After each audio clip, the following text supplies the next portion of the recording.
Ready to get that pep in your step? Ready to get it up? Today we're going to be talking about the fused Clapton. So a fused Clapton coil is basically a parallel coil that has been Claptonized. First of all, got to give 3 shout outs to 3 great guys. First one goes to Derek Small. He's the actual creator of the Clapton coil. Second goes to a guy by the name of Twisted Messes, who is the first that I saw do this fused Clapton build. And then third is a guy by the name of Squid Dude, who is known to be one of the first to do this build. So this video right here is going to be a review slash tutorial, and I'm going to do this from now on, especially for coil build videos, okay? Got a lot of coil build videos coming up, tutorials, reviews, and what I mean by reviews, there's so many different coil builders coming up through the ranks nowadays, like Twisted Messes, like Squid Dude, okay? These guys are kick-ass, man, coil builders. That's what they do that, but here's the thing. I'm going to review these coils. I'm going to show you how to build a lot of these, and I'm going to let you know, that, I mean, does it make a difference compared to regular macro coils, regular micro coils, or nano coils? Does it make that much of a difference, or is it just a piece of art, okay? Does it just look pleasing to the eye? That's what I'm going to let you know. So without further ado, let me show you how to build this sucker. Alrighty, so the first 2 things you're going to need to complete this build: 1, you're going to need some 24 gauge nichrome 80, and 2, you're going to need some 34 gauge Kanthal A1. The next 2 things you're going to need is a pair of toothless pliers and a pair of wire cutters. And today I'm going to be using this 1/8 inch size screwdriver to do my wraps. Oh yeah, and I almost forgot, I'm also going to be using this Hitachi drill, big part of this build.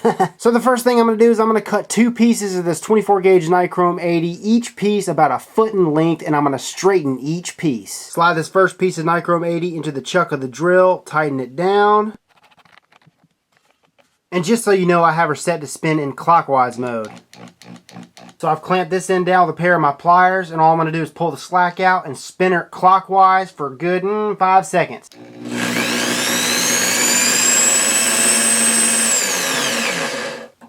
Straight as an arrow. And all I'm going to do is repeat the exact same process with my other piece of nichrome 80. So as you guys can see, both pieces of 24 gauge nichrome 80 are completely straightened. Next step, manually twist the 2 pieces of nichrome 80 at one end.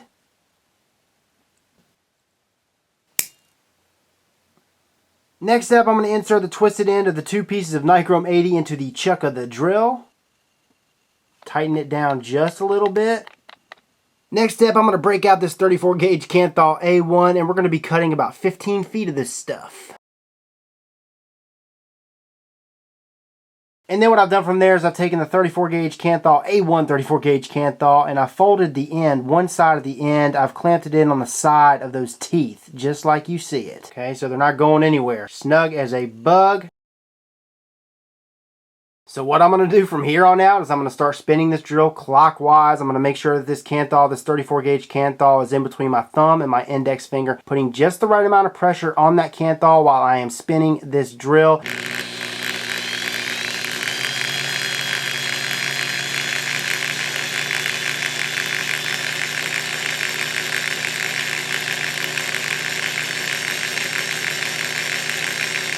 Okay, notice how they're not perfectly even? Well, they don't need to be, because you can always go back in and you can pull it back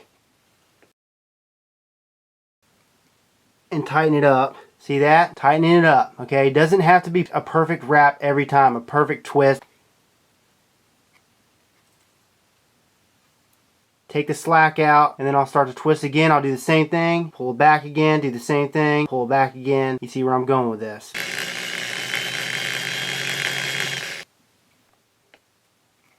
Pull it back.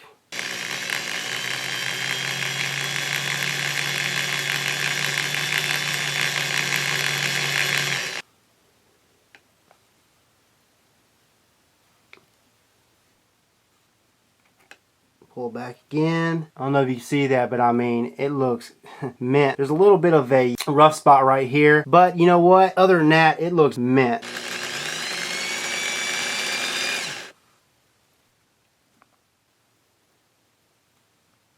And then on the very last bit, what I'm going to do is I'm going to spin the wire over itself. Clip it. Alright, so next step, we're going to go ahead and remove this wire from the chuck. She's looking good. She's straight. She's not twisting. That's what we want right there. So I got her pretty much all straightened out. Now it's time to go ahead and wrap this coil. And with this wire, I'm going to be doing 6 wraps around this 1/8 inch size screwdriver. And I'm going to make sure that each wrap is as close together as possible. Now, this stuff is not springy. Once you've wrapped it, I mean, she is in place.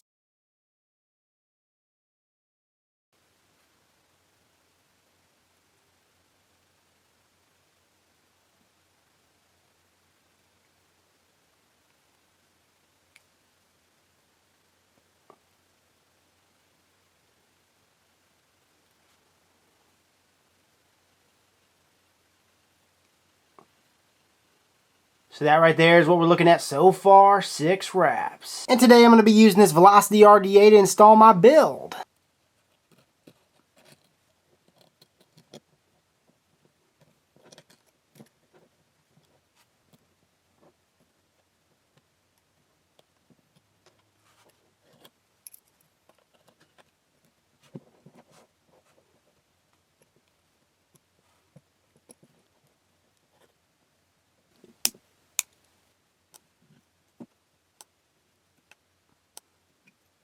Oh yeah. So let me go ahead and just show you what this coil is all about. I'm just going to pop some juice on here and watch her just suck it up. Just suck it up.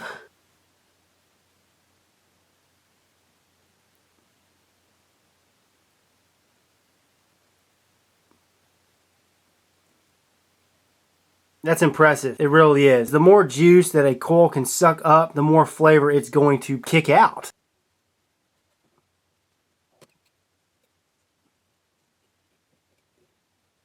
Gosh. 0.26 ohm coil at 50 watts. 75 watts. Alrighty, so that right there is how I build a fused Clapton coil. Now, as you saw in the close-ups, this thing holds a buttload of Ejuice, and because it holds a buttload of Ejuice, the flavor production off this is just insane. It's remarkable. And what I've found is, what it comes down to is how much a coil can wick, how much juice a coil can actually wick. And this thing, without the cotton, it just wicks like a son of a bitch. It's crazy, it really is. And then when you incorporate the cotton in there, holy moly macaroni, it holds twice as much, at least. So I've got this 0.25 ohm build sitting in the Velocity RDA, sitting on this Snow Wolf 200 watt. I'm vaping her at 50 watts, and I've got just the indirect airflow open on this Velocity RDA.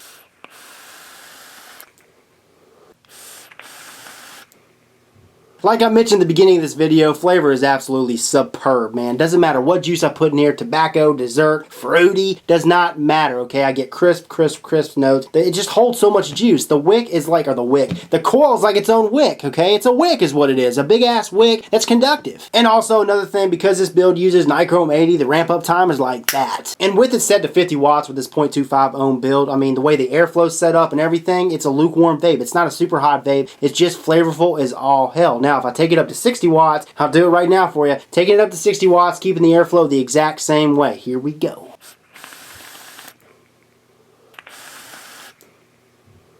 Excuse me. I like it a lot better at 50 watts because it's not as hot, okay? And it's because it's not as hot, I'm going to get more flavor. I'm going to be able to taste more of the flavor. At 60 watts, it's just too much for me. And it's all subjective. And also, this thing guzzles juice, man. That's a con. That's definitely a con. It holds so much. You know, at 50 watts, I could take probably about 5-6 hits, and then I notice it start to go a little dry. Oh, yeah, and there is another con of this. I mean, this wire, it takes a lot of patience to build. So if you're the type of guy or gal that does not have any patience, okay, you're probably not going to want to build this. It's going to be a hassle for you. And you know what? I also have to go over vapor production, okay? At 60 watts, I'm going to show you the vapor production once again.